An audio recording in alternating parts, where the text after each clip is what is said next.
Hello and welcome back to another episode of my podcast when I talk to fellow writers from writing community, mostly at Twitter, but we can expand in future. Today we're talking about awesome person and good and very supportive friend that I mostly know as Brave. She agreed to answer to few of my questions, to which I'm gonna read you now. She's a great person. She's fun. Has insight. Like I said, she's supportive. Like, let me tell you, I tell to everyone, and I've never been wrong. The writers community is the most supportive community out there. And you know what? I'm just gonna go straight to it. This is Brave, and our first question is: tell us something about yourself. And Brave answers. My pen name is Merida Grace, but everyone around here calls me Brave. I love Captain America, Wonder Woman, Flash, and comic books. I am Star Wars geek, sci-fi enthusiast, and Lord of the Rings junkie. Oh, and I say I have mild obsession with anything and everything Disney. This, sorry. And to say that I have mild obsessions with anything and everything Disney is probably an understatement. Let's be honest, I'm a nerd. Aren't we all here, Brave? A nerd who married high school football linebacker and converted him to dark side. I'm what you call an old soul with young spirit. I met and married the love of my life in 6 months' time. Nice. I know, right? Fast. Still, it worked. Don't get me wrong, our life hasn't been a fairy tale.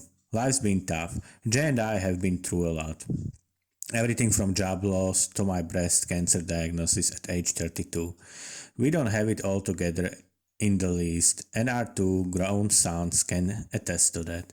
But in the end of the day, the one thing we know is this: we love each other. Well, end of answer. Well, Brave, I'm gonna say right away that your nickname is right on the number. You really are brave. You are inspiring, like I said. And yeah, you've been through a lot. You're marrying your high school sweetheart and still being together and having two grown sons. That sounds like a fairy tale to me. Even though, like you said yourself, there's been a lot. And I think that's missing a lot. People, at least when I was younger, people always look up to celebrities and superstars and people telling how much they achieved and how much they have now. But I found, and recently one of my favorite nonfiction books, which on Audible I'm listening for like 10th time right now, like literally 10th time, is You Can't Break Me by David Goggins. And while it is great to look up people who have things that we want, not necessarily out of jealousy, but out of inspiration, it's also important to see how people around us struggle, that we are not special in the sense that we are only one suffering.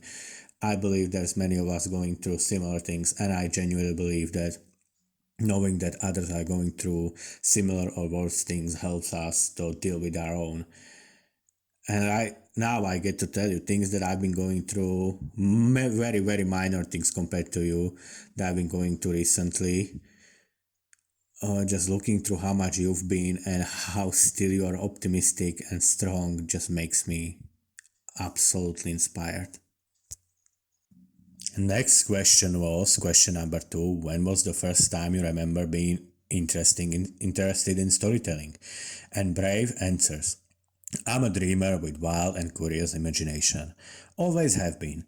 At 3 years old, I was regularly serving my daddy cup of imaginary tea and some kind of creative and unorthodox story. End of answer. Short but sweet. Love this answer, Brave. I cannot help but imagine you serving your father. Like I have this whole image in front of me. Like in past one, minstrel girl named Fred was, before she could actually write, make like fake toy book she glued together at their parents printed. Same with the first podcast we did with Kyla. She talks about her father bringing up story to his work, and I can see her little parents being very supportive, and I just helps me wonder just how much it had to do for a young girl when her father sit there and listened to her stories. I would love to, you probably don't remember any of them since you were 3 years old, but I wonder what kind of story you were telling him. And I bet your father is still keeping them as a mentor in his mind. Third question I asked Brave was, what is your favorite book and how it shaped your style? And Brave answers, my mama began reading to me as soon as I opened my eyes. I credit her with cultivating my love of literature. When I was 8, my mama introduced me to C.S. Lewis. I was in 3rd grade. My life has never been the same. All summer and throughout the school year, we read his Chronicles of Narnia series. My favorite book till this day is The Lion, the Witch, and the Wardrobe. It grabbed my attention. As we read, making our way through Narnia with Lucy, Edmund, Susan, and Peter, I began to realize my stories weren't made up to be kept hidden inside my imagination. Like Lewis, they were meant to be shared. He showed me it was possible to dream out loud, and in time, I found my voice and own sense of written expression. I'm glad to hear that. Narnia first mentioned on podcast, but I haven't heard about Narnia till movies. Books weren't translated into my country until then, and even if I speak English back then, they just haven't heard about them. And I was first like, ooh, I was back much more cynical back then. Oh, by the way, end of answer. Mess that up again. I remember seeing it like, what is this? Some Harry Potter ripoff? No, God, no. C.S. Lewis, I saw on Viasat History, I think it was made by BBC, documentary about his life, like as if movie style documentary. It was very interesting. You should probably check it out. They showed how he went through World War One, how it shaped him, how he became cynical. Later, I believe he was personal friend with Tolkien, and when after meeting him and meeting his friends, he actually became much nicer person, and he starts seeing meaning in fate and imagination, and that's what breaks to his book. And I believe, moving fate out of the time atheist, I don't know what religion you are. Honestly, at this point, it's not important. But whether you're atheist or religious or agnostic or everything in between, stories like Narnia, faith doesn't have to be only religious faith. It has to be importance of believing in something. And yes, it's a children's book. Yes, it's very obvious that more people have hope, more winter is falling away. But that is important message, and I can see how that would inspire you. And honestly, now that I'm older and lived through more, now I appreciate Narnia much more than when I was younger. Question number 4 I asked was, what's your favorite genre? And Brave answers, I can just pick one, but I can narrow it down to 2. I'm a huge historical fiction junkie, and I also tend to have love affairs with books based on mythology and fantasy too. End of answer. Well, I would definitely recommend The Witcher. Now, the TV show. Oh, I said it. Anyway, now TV show is gonna be soon. There's some controversy around casting, but overall it looks great. Honestly, similar to Heath Ledger as quote-unquote gay cowboy playing Joker, same as it was with Ben Affleck playing Batman, and everyone complained, and in the end that were favorite parts of those movies. I was probably one of the very few people who immediately said that Henry Cavill was born to play Geralt, and it's actually based off Slavic mythology, a lot of Witchers. And I saw videos on YouTube that, things you didn't know were based on real mythology. Meantime, reading through Witcher books, even through playing through video games, I see some mystical monster or some strange element that my friends or people I'm friends of, podcasters and YouTubers, we talking about from America and Canada, talking about how strange and weird it is. Meantime, I was like, wait, this is just like fairy tales I read when I was kid. That's not like part how new Witchers are made. The whole judgment rule. I'll help you, but you gave me what you don't know you have. when I was kid, that was even every other fairy tale. And when I first got my hands on Witcher, I was like, wait, there's like dark action fantasy built around that. So there's gonna be TV show, and unless you're already a fan of Witcher, I definitely recommend. Next question was your most hated genre, and Brave answers. No question, I'm not fan of horror. I'm probably an oddball because of it, but truth is, I just don't have stomach for it. Plus, my imagination has way of getting the best of me too. End of answer. You don't have to feel bad, Brave. I'm not big fan of horror too. I like horror themes. I like monsters. I like magic. I like mystery. I like sometimes conspiracy. But think I didn't realize it for a while that don't I don't mind gore when it's used in action or when it's used in like war scenes. Gore in Saving Private Ryan or war movies or even action horrors like Blade. Blade, I would say, is closer to fantasy. I don't mind gore there, but things like Saw or things that just like gore porn, as they say, but it's just there just to be there. I think the term in English is gratuitous.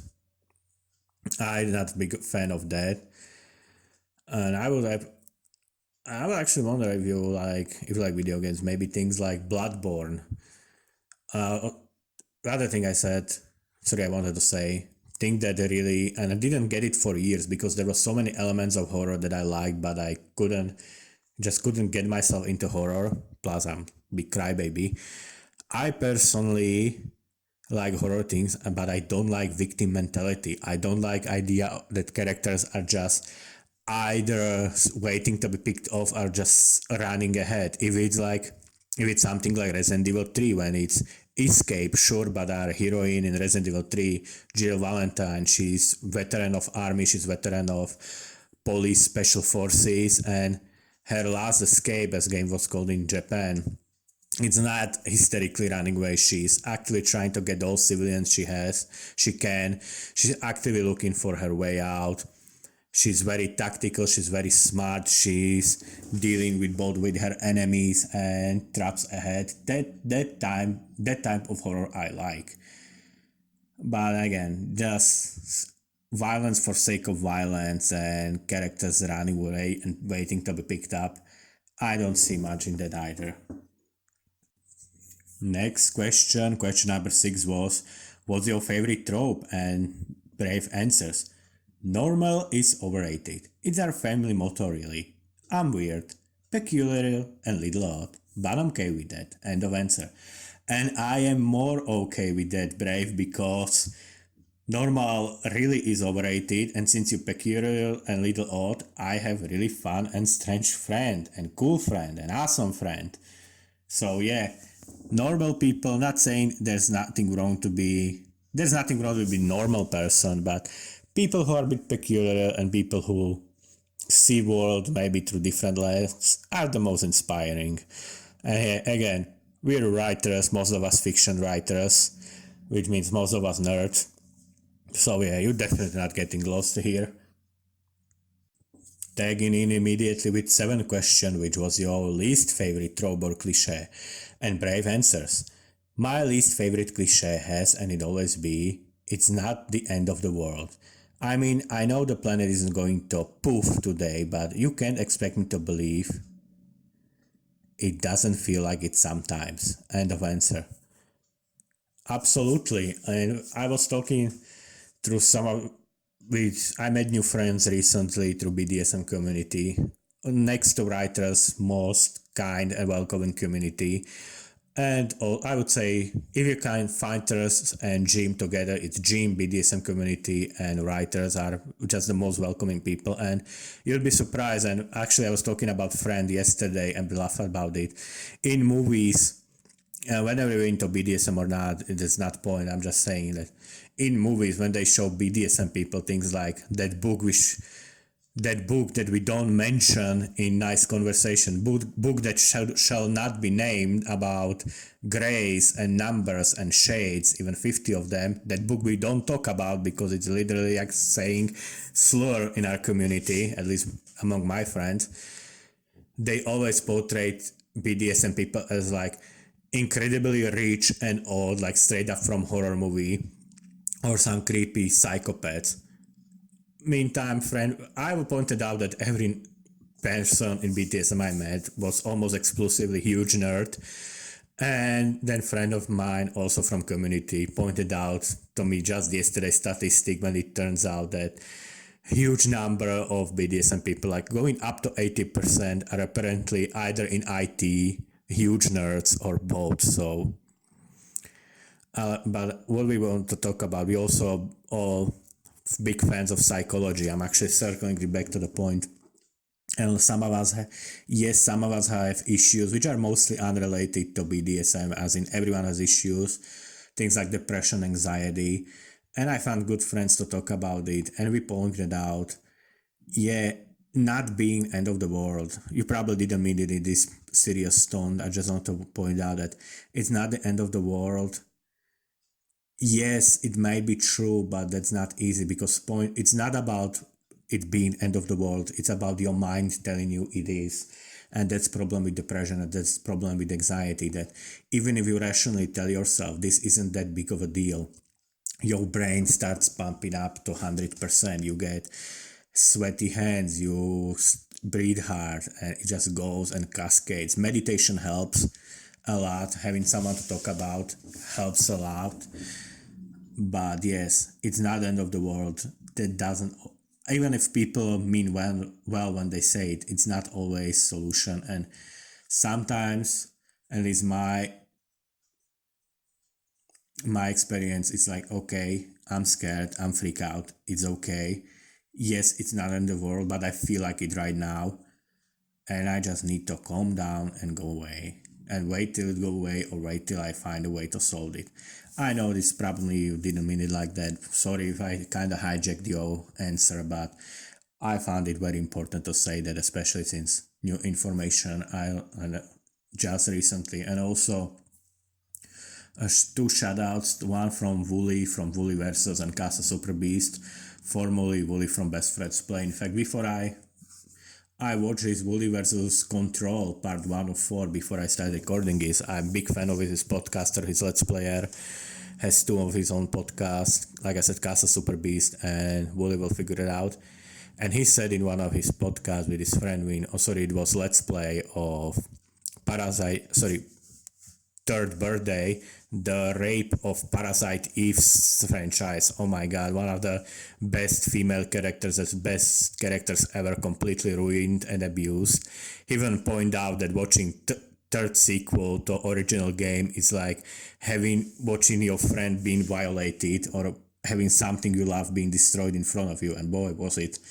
But he said something, they talk about at some point. Wooly is very intelligent, incredibly funny, but also well intelligent and well educated man.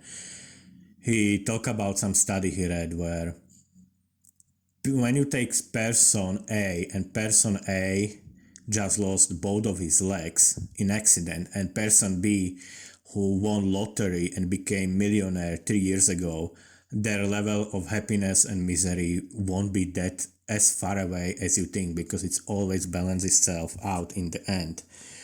And also other thing that I heard, and it was from comedian, I don't remember his name, but he was saying, there were two comedians talking in an interview, or late night host and comedian, and they said that one person said that, yeah, well, you grew up in ghetto and survived being shot at, and I was just white kid in school being bullied and having my money stolen from me. And the person who grew up in ghetto, he's actually said very wise, that, you know what, me having more dangerous childhood than you doesn't make you easier, because child's brain is not able to tell difference whenever it's shooting at you, and whenever it's being scared of being shot at, or scared of being your lunch money taken away. For innocent child, this level of stress when you don't have other context, it's still incredibly damaging. So it's not the end of the world, especially here in Central Europe. It's generation above me. It's pretty much a constant answer with when I was talking about having suicidal thoughts and wanting to find psychiatrists, My grandmother's solution was tell me, don't worry about it. And when that, and she meant well, she's a great person. It's just that lady was born at the tail end of World War II and grew up in post-World War II Czechoslovakia and communistic Czechoslovakia and later Slovakia that initially was run by corrupt politicians and mafia. So yeah, my grandma went through a lot, so she's different breed. I'm kind of a weak person, but wow, I went really long. Sorry on this. Point being, it's not end of the world. Then later she said something that said that when my grandmother was considering suicide, way she get out of that, and this kind of a very go at it type of person that she is, she decided that her killing herself would be giving victory to people who hurt her, and she didn't do it. So basically she found hope through anger and hate, which is odd way, but do it. Other answer I got from Valkyrie on Mr. Clem's podcast, it's giving up just takes away chance it will ever get better, so why to do it? And now I'm seeing just my eyes traveling. I can see the next question is gonna be something really awesome, so I better get to it fast. Next question number 8 is share something with us about your first writing attempt, and Brave gives us this. My first real writing attempt was in the 7th grade. I was probably about 12 years old at the time. I'd had some real heart-to-hearts with my daddy during that particular year. He was a military man. He served in the US Army for over 16 years, being paratrooper with 82nd Airborne, a Green Beret, and had gone to Vietnam. In the end, his experience shaped both of us. And so, in 1985, at 12 years old, I penned Daddy's War. Till this day, there's a steel wall in my parents' home where my first story hangs proudly. End of answer. Wow, that's some strong things. I can see that now. A lot of things make sense to me now, and I cannot imagine. I haven't with my father. I haven't talked to him for 7 years because I believe the lies that my mother told me about him, and I can never get those years back. Even though me and my dad are now best friends, and idea that you I know I repeat myself by saying things like inspiring and starting to lose any power when I keep using that word, but I cannot imagine what it had to be, even people today, to have your father in war, and you dealt with it through creative writing. And I think that if that wasn't a sign that you should be a writer, that there isn't a bigger sign. You are 12 years old, and till this day your parents kept it. That's beautiful. I think I would imagine that looking at that story helps all your family feel grounded and whole no matter what's going on. Our next question is question number 9, when I asked Brave to tell us something about her current work in progress, and she answers, my current undertaking is most definitely a work in progress. It's called Down the Rabbit's Hole, through the looking glass and back home again. I'm on revisions right now, and it's a slow-moving process, I have to tell you. So what's my story about? Well, it's an interesting concept to say at least. The basic is this. You and I have fallen down the rabbit's hole, heads first in search of Alice. And of course, once we were there, we've got to find our way through Wonderland without losing our heads to narcissistic Red Queen and her minions. And we do. Along the way, we face a few bullies, couple of monsters, and even unbalanced and irrational Dodo Beard. Before our journey is over, we also find ourselves in. Oh, I thought for a second I'm not recording. Find ourselves in company of change makers, visionaries, and dreamers all wrapped up in 25 lessons inspired by Alice and her amazing adventures in Wonderland. End of answers. Oh my god! Okay.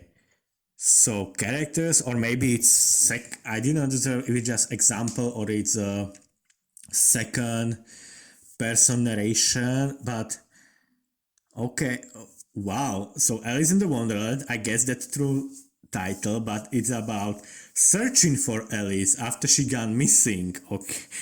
And dealing with bullies, also getting live lessons through Insanity of Wonderland. You have to let us know when this thing is out. This sounds awesome. And just little quick something from me, not to put anything down, but I had very dark action comedy story like way in the back. I don't even remember what language I was writing in, either Slack or English. Sorry, but idea that I was writing was that there was in present day, there was small. I read this story a long time ago. I don't know when I heard it. It was probably on a podcast where or something. I think it was back on crack.com, like crazy military stories where in Glasgow there were some teenagers robbing cars and they took crowbar and barged door over of one van who seems abandoned, and in that van there were 4 SAS officers, special forces in British Air Force, who were just preparing for their urban drill, and those kids accidentally went to rob special forces, and all that was left in the record that one of the officers chased after them and give them a bit of a slap. Hopefully they all survived that. An idea I had from that. Also, one of my friends, and now completely different friends, are all fans of Alice in the Wonderland.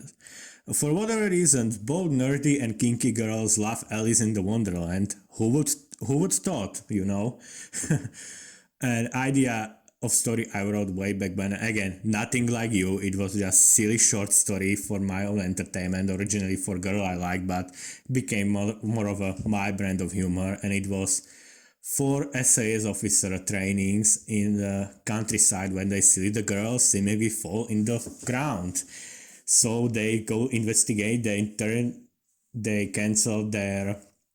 Now I think of it, it kind of reminds me Wolf Soldiers, great movie, horror but good one.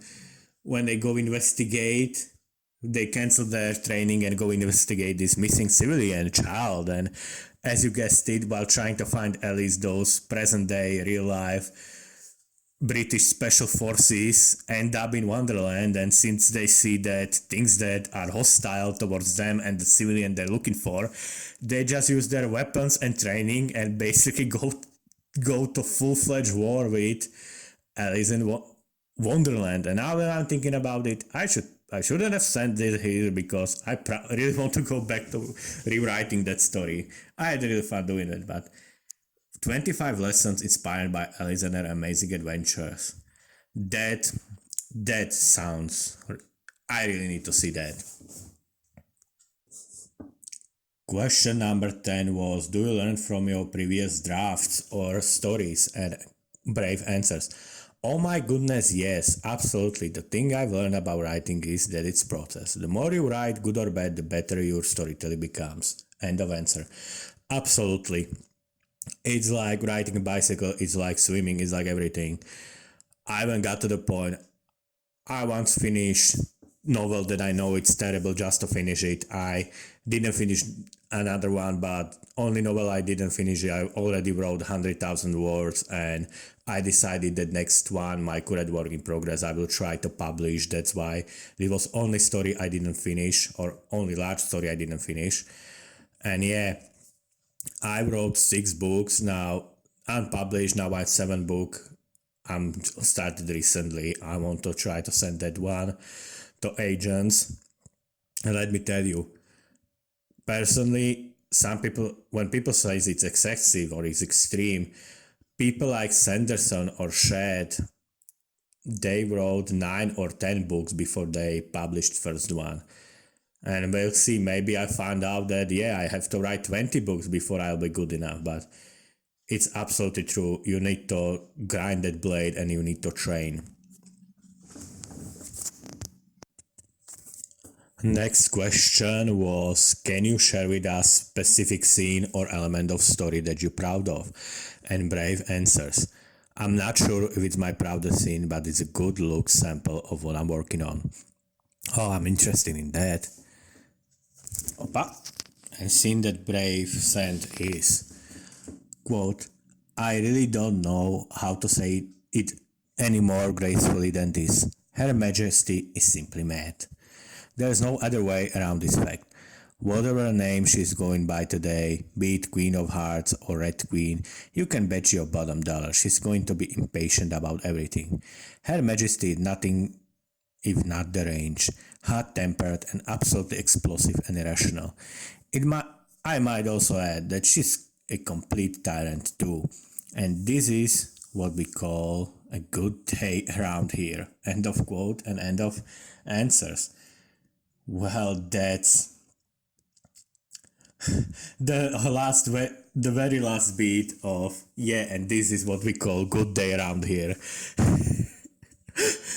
I'm gonna say there's some things were going down, and I don't know who's saying this. I would guess either Mad Hatter or Rabbit, or maybe some different character. And yeah, it's nice way to establish a villain who's not there through dialogue. I see how scared are they of Her Majesty. I see how she clearly either they haven't heard from her for a while, or she simply just so unstable she just randomly changes her nicknames. And you can see that yeah, she's impatient about everything, unstable and even deranged. Rational, explosive, basically everything we want from our rulers, especially absolutists and inborn. Wow. Now we're going to one of my favorite questions, probably the favorite that I do in these interviews.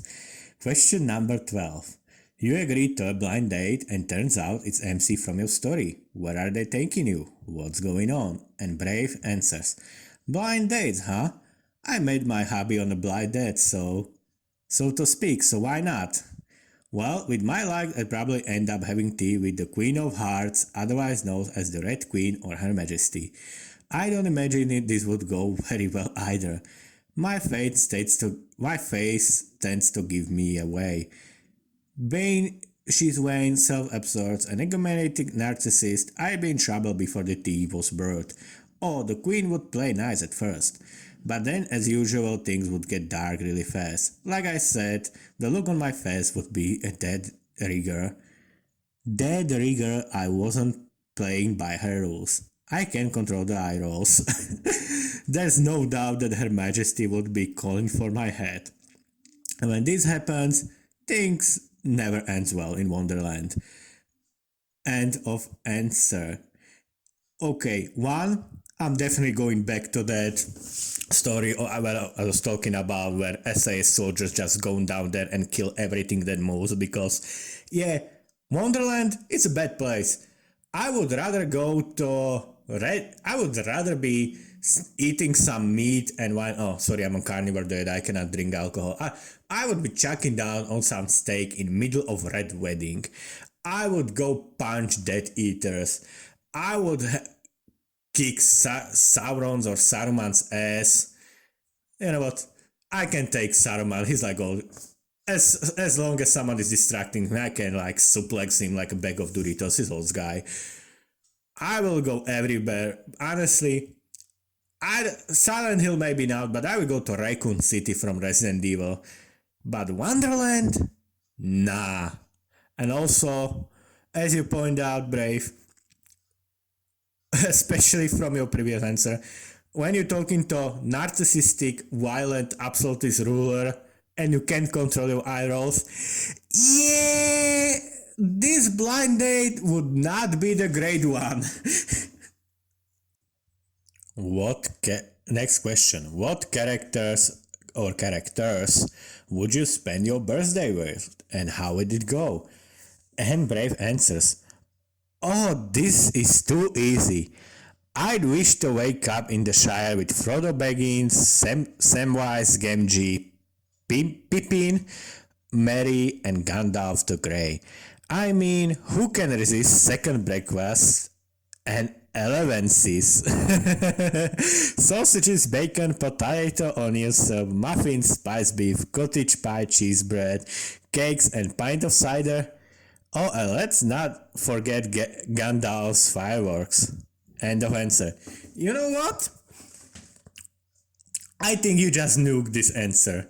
Next one in interview is expert Pigeon, and Pigeon, listen to me. Pigeon, you are next in interview. My voice is starting to crack out, but I might record it this weekend. You better bring up some heavy guns on 13th answer, because yeah, party up with hobbits, that sounds like, yeah, why did it never occur to me?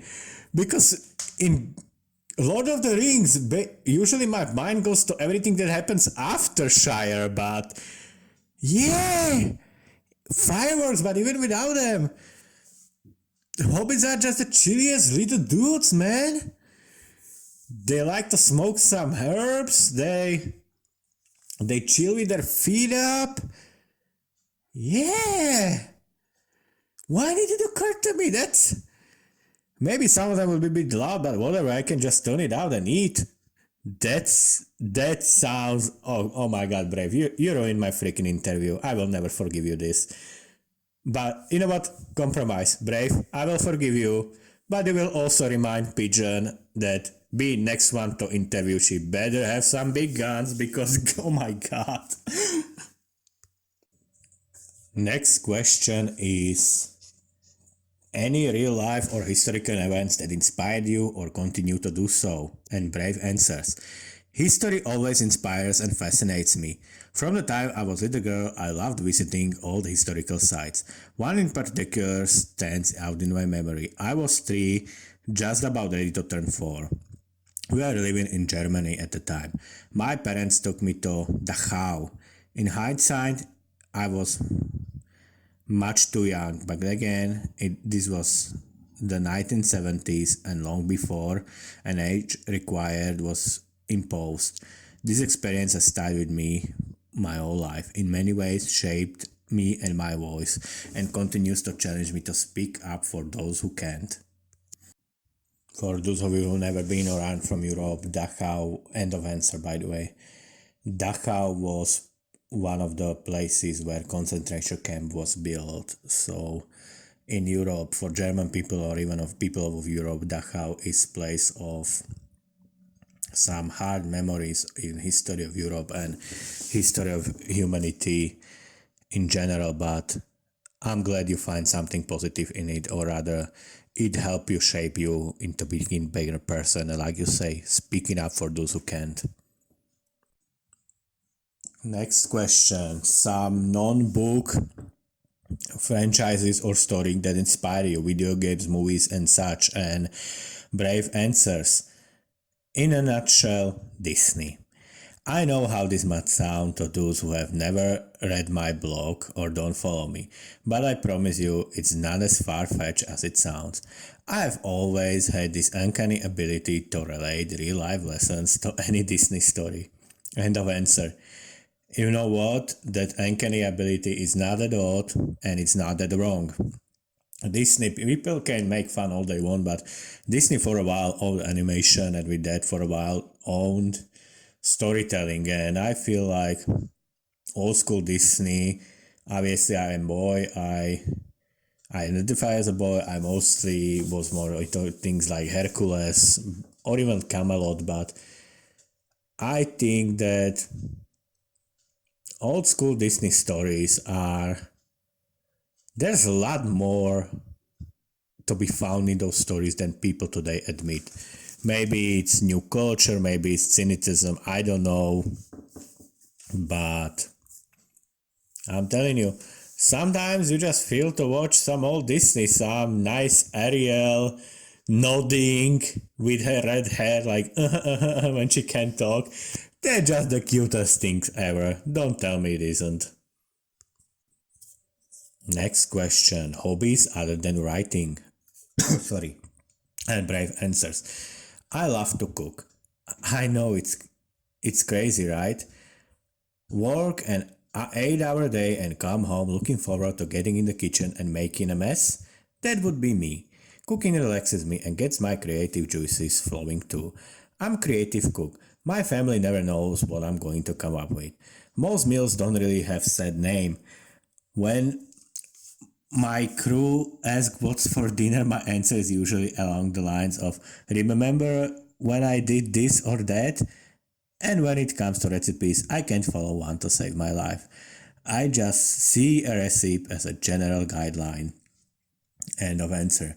Hey, that's absolutely great way. In fact, pulling down to writing, I always tell people that outlining story doesn't mean they have to follow the outline. It's just having a roadmap that when you can go away and come back to, you can do detours and you can teach it halfway through. I'm naturally pantser, but in writing community, like every community, every interest, there's always two tribes. And in writing, it's outliners and pantsers, planners and pantsers. And honestly, I think both groups can learn from each other. I'm naturally pantser and now I'm doing heavy outline, so that helps me a lot. And a lot of maybe heavy planners could practice and just go crazy and see where the story can take them. And with writing, my grandmother does this unintentionally. I love it. She always complains about, I messed it up. I was like, I liked it. What are you talking about? But she always brings up stories she read, like there was this old Chinese emperor who would be big gourmand and he would demand good food. After all, he's the emperor of all China or whatever kingdom he was at the time. And it said that if emperor had same meal that he already had in his life, he would execute cook. So his cook or cooks will be damn careful that they would always make something new. And my grandmother always said, oh, I would never have problem with that emperor because I cannot make same meal to save my life. I feel that you are in a similar boat, even though you are much more optimistic and much happier about it, which I'm great. I'm grateful and I'm happy that you are. Your family is lucky to have you. I'm sure they know. And this sounds like great, just coming home and have surprise meal. And what it's gonna be, we will find out. Sounds like fun. Next question. Skills or talents other than writing, and Brave answers. I'm a creative person. It's in my fabric. I love to create. I think that's why I enjoy cooking and entertaining so much. I can throw a themed party like no one else's business. I love the whole process from concept to execution.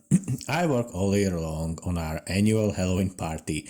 I plan the menu, handmade decoration and cook most meal from the scratch. It's fun for me, no matter how stressful it gets. Kinda like writing, I suppose. End of answers. Well, that's definitely kinda like writing, and I'll let you on a little secret. Here in Slovakia, Halloween is not a holiday. The kind of companies and corporations are kind of bringing it now. Kids who seen it in movies and TV shows are kind of trying to bring back, like parents or teachers throw up Halloween party. When I was a kid, just about to grow up at least, our generation was I'm first generation who didn't grow up in communism, and we were starting to watch American movies and TV shows and love the idea of Halloween. So I remember one year teachers just take us to wear masks and just walk around neighborhood, and teachers would throw candies because, like I said, knocking on the door and asking, that wasn't a thing. So teachers would take care of that and everyone would get like one piece of candy. Some people would take a pumpkin. Even in villages nowadays, in countryside, you see pumpkins. And also I had, hold on, scooter, I guess. I can find translation in English to it. It's like this, not quite a bicycle. You think you push, kind of like skateboard, you push away with your leg, but you have handles attached to it. You know what I mean. And I remember there was a girl I had crush on at the time, and a few weeks ago she was chased by aggressive adults, so she asked me to walk her home. So that was nice, even go alone. And then again, I've never celebrated Halloween. I've never, because that doesn't exist here. I've never been to a Halloween party, but I imagine that if I was from place where Halloween was a thing, it would be easily my favorite holiday. And looking at you that you plan party all year long, that's something. How do you deal with fears, writer's fears and doubts, and brave answers? Let's be truthful, writing is stressful. It can be friend and foe. I get stressed out, especially when I hit a roadblock. And when I can get over, under, or around it, I'm a complete train wreck. I'll doubt myself did the cows come home. I can go into sorry. I can go into a complete panic mode if I'm not careful. But then when writer hasn't felt when but then what writer hasn't felt their failure. It's what keeps us humble. Mostly true, I try to step back from the situation. Take a deep breath and force myself outside my mind. I might go fishing with my hubby, grab a slice of pizza, take a walk down at the bayou, or simply read a book. Anything that gets my mind off writing and get back in the world around me. Usually, that's when I find the inspiration I've been looking for. End of answers. That's a great advice. Sometimes we don't see forest through all the trees, as they say. Till the cows come home is something I'm hearing the first time, and I absolutely love that term. Slice of pizza, sadly, is away from me because I'm on carnivore diet and I might not eat pizza for a few months or ever. But gotta tell you, sit down and go into nature. In my case, I usually go work out, lift weights, or just take a long walk around the neighborhood. And I live now with my grandmother in a very, very nice neighborhood in my country. Like, it's just outside the city. There are hills, there are forests. Like, in 30 minutes by walking, I can be either in gym or in the forest, walk in the hills. Also, I found out weirdly enough that working in my father's garden, who's like away like 5-10 minutes away by car, basically like more or less same part of the town, that helps me a lot.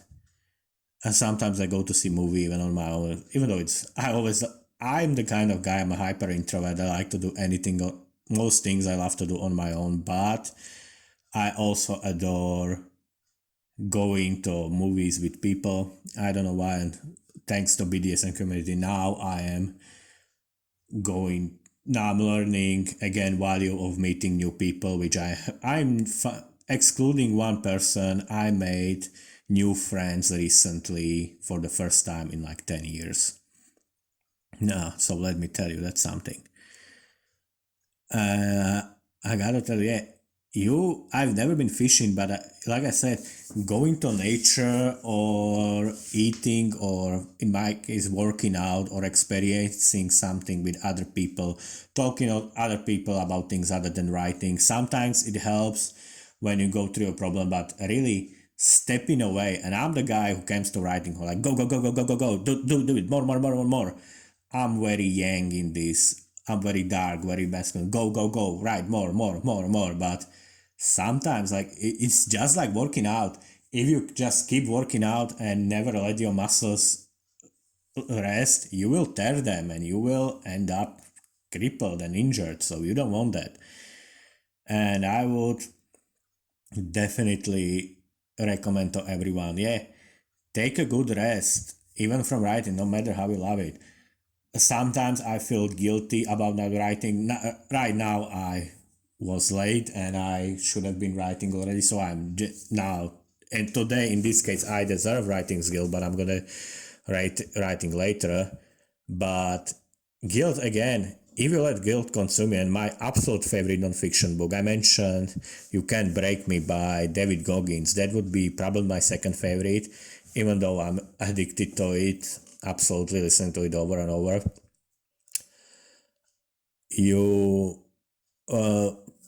I mentioned before, I'm sure, But Willpower Instinct by Kelly McGonigal, she scientifically explains how being guilty about your failures and being guilty about not working all the time actually makes you work less. So yeah, Brave, take a step back, take a deep breath, relax, like active, intentional relax, and go back stronger. That's a great advice.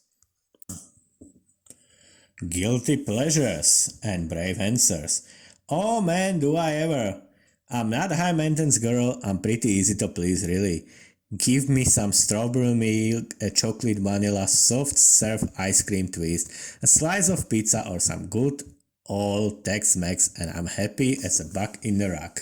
End of answer. Again, bug in the rock. First time hearing it, I absolutely love the term. I just think it's cute. Yeah, guilty pleasures. Yeah, now being on diet, this part of podcast gonna be strawberry milk, a chocolate vanilla. I usually liked vanilla milk, or when I was kid, there used to be like, first neighbor I grew up, it was terrible. It was like concrete jungle. I hated it, but that was one ice cream parlor. It was just absolutely best. And the best ice cream and best cocktails, and the whole family would go there. Sometimes even after we moved away, we would just go there randomly, not to see place where we live and grew up, because we hated it all of us hated that place, but just to go to that ice cream parlor and have either ice cream or some milk cocktail with ice cream, milkshake with ice cream. Oh my god, those the memories. Next question, hold on. Any advice to other writers? And brave answers. My advice for other writers is just start with the first word. Sometimes you feel the words and sometimes you feel the words and you know them well, but you can't get started. Visualize your story, see yourself a part of it, and take the leap. As for if you're an inspired or published writer, don't let the titles dictate your journey. You're a writer, so get writing. No one else can tell your story for you. End of answer. And boy, is it an answer, Brave. Absolutely. I'm unpublished, but again, writing. I'm not professional. I'm unpublished. I'm not author, but people, I almost feel guilty, and I have strange feeling when people seem genuinely impressed when I say that I finished one book, not that on 6, but I still feel like I'm beginner, but also not as much beginner as some others. And first advice I always give to people, doesn't matter if you like planning, and especially if you're a planner.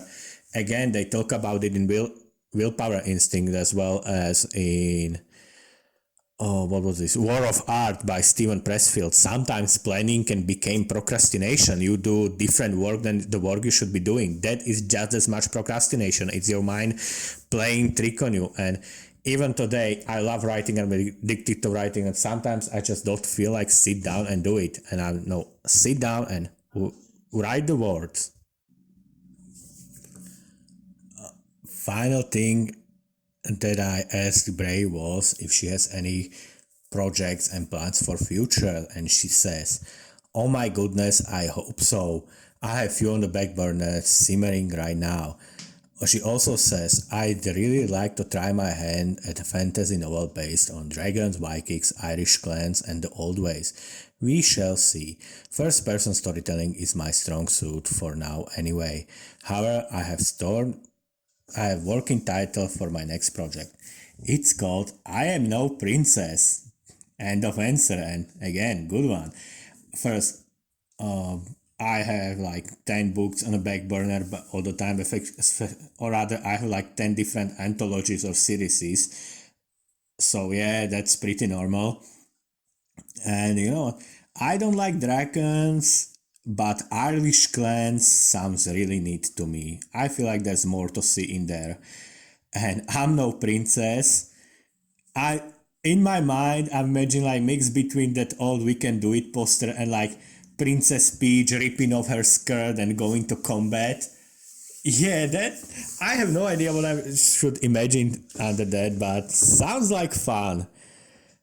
And yeah, we heard about your some hardcore things. We learned about I like the tea parties. I like story about your father and how you dealt with him being in war.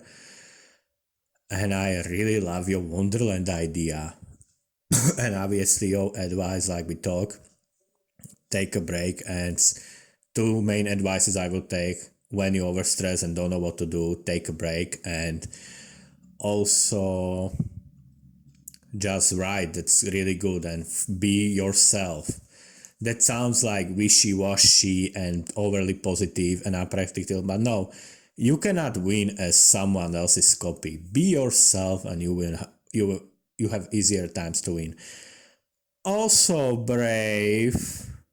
Also, first of all, two things negative about you that I don't think you're a good friend to Expert Pigeon because she's gonna have to. Obviously, I think you're a good friend. I'm just teasing, but now you throw the shades of Expert Pigeon and she's gonna have to beat partying with hobbits.